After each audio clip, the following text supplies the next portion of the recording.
Sup guys, King of Duels here, coming at you with another video. Today I got the deck profile for my Heretic rulers and explanation. I did show this page before in my last videos, just in case you wanted to build the deck really fast, but I didn't go into any explanation about it. So here's that.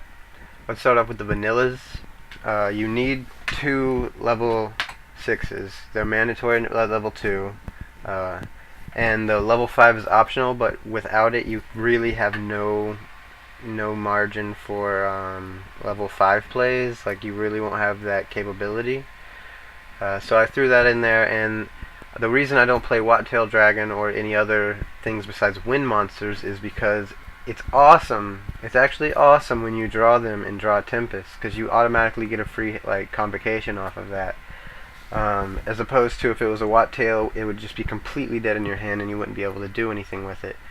The win factor is really what keeps the whole thing really. They're not cloggy anymore like they were. Like before Tempest, they were really cloggy. Now you can just ditch them and search any dragon, including Red MD and any of the rulers. It's just it's quite nice, but yeah, I have tested around with 3 level 6s, and that is too cloggy for me. I know I forgot his name, but he plays Heretics, and he tops with them in YCSs all the time. I think it's Paul Cooper. But he plays 3 Luster Dragons, or 3 Wattail Dragons, and I couldn't do that. The next is the Heretic engine. It doesn't need too much explanation. 3 Su, 3 Tefnuit, 3 Esset, 3 Nepthet, absolutely mandatory, all 12 cards. You have to play them. I'm sorry if you don't like Nepthet too much. If you take out one Nepthet, which I've done and tested with, it's just, you just miss it. You miss the Nepthet, and you're just like, I really wish I had a Heretic in my hand. Even if it was Nepthet, it would be okay. I just need a Heretic. Yeah, you really have to play all of them. It's a gigantic monster lineup, but it just works. So yeah, there's nothing. Don't mess around with perfection. That's the way it rolls. So yeah, if you don't know anything about the Heretics, Tefnuit's the Cyber Dragon. Asset, you can normal summon him even though he's a level 5 monster. Nebthoit, you can special summon him by tributing another Heretic monster, and the same thing with Su. And this one you can pop monsters, Nebthoit pops monsters, and this one pops back row. And these effects are just glorious. Like, you don't need... I ran this build completely fine without any MST, any Forbidden Lances, no Wing Beat. Wing Beat is very situational, and it's just dead all the time. And sometimes it's not, but it's dead most of the time. But yeah, Su, he really does work. Him and 2 other Heretics is the FTK, or the OTK, with Red MD, and you pop 2 back row in addition to the whole thing. You also pop 2 back row just cuz. Yeah, it's quite a broken play. But I don't think these need any more explanation. Into the Dragon Rulers: 3 Tempest, 3 Redux, and 2 Blaster. Simply because Tempest is only used for Rhoda mainly. You're really going to use it for its search effect, and you'll probably more than likely draw enough counters for it, or enough wind monsters. I don't know why I said counters. But yeah, 7 Swords also, you need these guys to run the 7 Sword engine, and it's automatic +1 if you get it, so good for you. And there's even more better ways. When I get to 7 Swords I'll explain. But Redux, I have Maxis, which is Redux's best friend, because if their deck does not use Maxi, you can just ditch it for Redux. And if you don't need to use Maxi on their deck, then you could just ditch it for Redux, and Maxi is really never dead. Because of that reason. It's pretty broken. And then you have 2 Blaster. Blaster is simply only in here because he's a 2800 Chaos monster that you can just remove 2 dragons of any type, color, race, change, or anything. You could just remove 2 dragons, which your graveyard is going to be flooded with dragons after any of your plays, and just drop them from the graveyard or from your hand. He's beautiful. He's very beautiful. And then we have 3 Max C, mainly in here for draw power. It does have the stunning effect, which is amazing, but it's really, really a good draw card. It's probably the best draw card. So you guys should probably test it out. If you don't run Max C, you're probably doing it wrong this format, so maybe you should reconsider putting it in your deck. And then we go with the Gores. Gores is only in here because if I Max C, I want to have something I can draw into to stop them from OTKing me. If they know that you don't run Gores, they can you Max C and they're like, okay, I'm still gonna kill you. It's just like nothing. Cause it did happen one game. I 6th Sense and the dice landed on 1, and the first card I milled off the top of my deck was Gores, and then the dude just OTK'd me even though I Max C'd because he knew my Gores was in the graveyard. It was very bad. Then Red Med's just a whole new level of powerful in this deck. You draw him, you don't draw him. If you don't draw him, you bring out. You could take 2 cards and make like 5,500 damage. He's glorious, glorious, glorious. And 7 Swords. Okay, 7 Swords is really, really good. Not just because of the Dragon Rulers, but because of the Heretics too. And I'm gonna tell you why. Banish 1 level 7 monster from your hand or side of the field.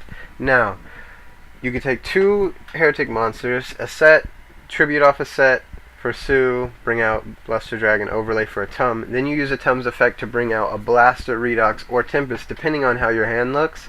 Like if I have a vanilla, then I'll bring out a Tempest, so I have when the Tempest comes back to my hand, I'll have it for next turn for the rotoplay. But pretty much you just search Tempest, and then you use the 7 Swords and banish it from off the field. So that'll result in a +2 because you don't actually use the one from your hand. And you actually, in the playoff, if you do the Asetsu and then 7 Sword play, you'll end the playoff with 6 cards in your hand and an Atum that has its ability ready, just like a floating Atum. And it's quite a glorious play. It'll completely replenish itself at the end. Then we have 3 Convocation, which is just absolutely mandatory, and I'm so happy it went up to 2. Even if it wasn't at 2, it wouldn't do anything. In my opinion, even if Sue was at 1, this deck would still destroy everything, and it's just, you only need 1 Sue anyways, but Convocation, it's very good, very good. 2 MST, it's not necessary, it's very, like, it's mainly because I play so many decks on like Yugioh Pro or DevPro that run Skill Drain for some reason, and I'm like, oh, Skill Drain or Imperial Iron Wall or Vanity's Emptiness. There's always something that they have, and it's just like, Sue can't pop that. But for everything else, Sue can destroy, and yeah, it's just beautiful. And Reckless, 3 Reckless, 3 of them. This card is probably the MVP of the deck. It's the reason I OTK so quickly. Just alone, it's because you open it turn 1, and if you know that you're going to OTK your opponent the next turn because of how your hand looks or something, then you flip Reckless after your draw phase, so you get 3 cards for your draw phase. And you know you're going to OTK unless they have just the absolute nuts on you, which most of the time, 95% of the time, they'll have no way of stopping you from just destroying them, because Sue will pop their back rows and they won't have any way to contest like your summon or something. It's really like, if you don't get to those turns where you skipped your draw phases, it's irrelevant. Reckless Greed just becomes a draw 2 cards. It becomes a trap card version of Pot of Greed if you never actually hit the next draw phase. And for that reason alone, it wins games, because I might be a little bit far away from the OTK, like I need 1 card, but Reckless is always gonna give me that card. It always has. It just works so well. It's very consistent. It's very good. There's no way you would know unless you play tested with it. And I'm sure it's player preference. but I needed a ton of draw power in this deck because if you open a dead hand, you usually lose without summoning a single monster, and that's just not something I like to deal with. So I have 9 draw cards, the 3 Max C, 3 7 Swords, and 3 Reckless, and 10 for the Sixth Sense, because that's just the best card out of everything. But yeah, 10 cards to draw. It's really important to draw. Off to the extra deck. Tyrus, Zenmayo, Volcanosaurus, and Shark Fortress. Shark Fortress plus Blaster equals OTK. Shark Fortress plus Red MD at full power equals OTK. Shark Fortress plus any 2 monsters in this deck equals an OTK. Very, very, very, very good card. This card is the reason I OTK so much.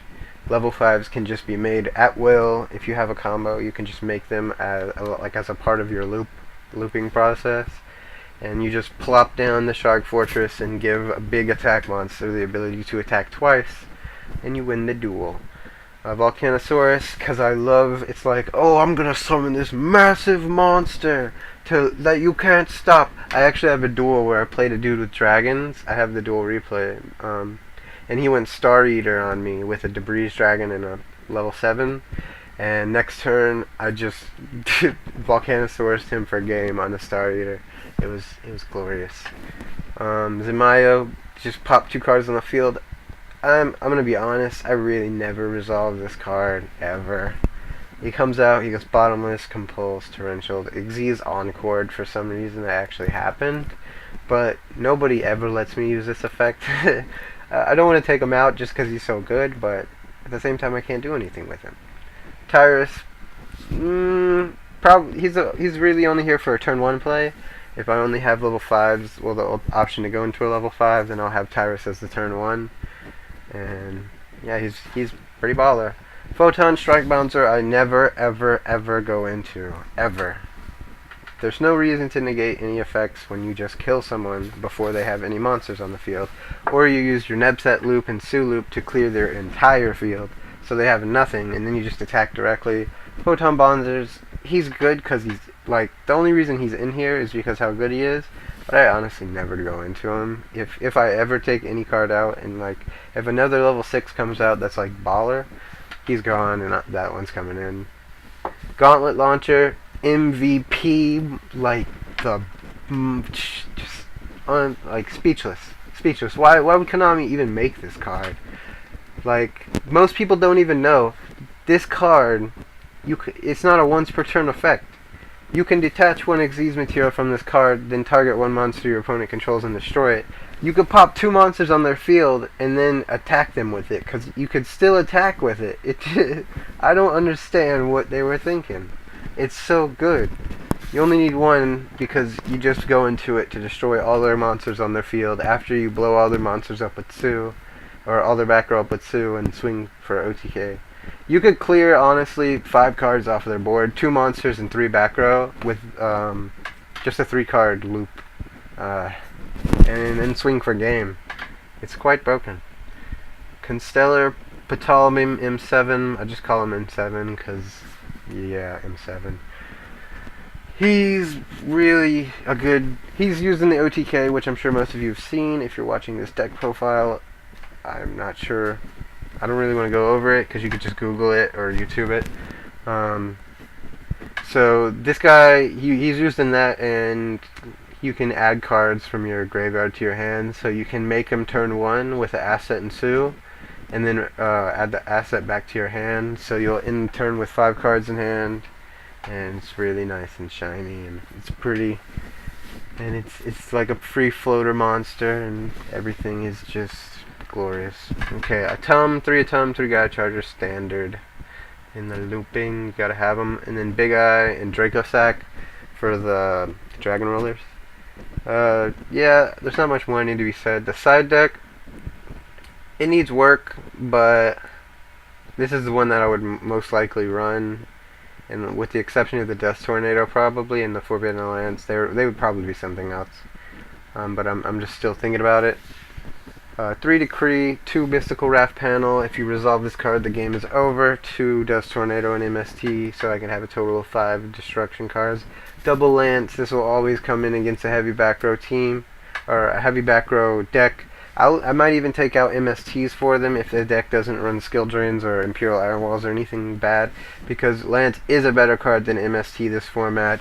There's just no way of it was bad before. I mean, MST was greater before because MST stopped like the double torrential and the double warning and the judgment, but since all that's out, Lance is just good. Encore to stop their Xyz plays, and that you can only use it against certain decks that don't have the lower versions of the Xyz. Like if they run level 4 Xyz and you know they don't have level 3s, you can use Xyz Encore on that deck, so they can just have 2 dead monsters instead of just re-Xyzing, which is very bad. If they re-Xyz, you wasted your card. And then the Kokimera Dragu, this is for decks that run Battle Fader and Gores. I want to put this in just a 1-of so I can tum it out of my deck and have it on the field, just so they can't special summon Gores or Trag or Battle Faders. Very nice, very nice. And then the double Electric Virus for Dragon Rulers, so I can steal their monsters and then do shenanigans. And that is the deck. I'm sure I probably talked a little bit too much about certain cards and not enough about others, but if there's anything that I didn't say, you guys feel free to comment below and tell me what you thought. If you have any suggestions, that would be really, really nice, because I'm always up for rethinking how this deck is played and what cards are in it. I even tried the level 1 Flameveil Guard tuner, which is actually the way most people play the deck. I just found that the extra deck space was the main reason I didn't want it in there. It required so much extra deck space, and you just simply don't need it. You can Xyz, you can OTK someone with just your Xyz monsters alone in 2 or 3 turns, so it really doesn't matter. It's just a waste. So it's up to you, though. It's all player preference. But if you have any suggestions or anything below, feel free to leave them, and I will definitely take a look at them. And if you liked my video, go ahead and subscribe. And yeah, I think that's pretty much it. Thanks for watching, guys. Peace.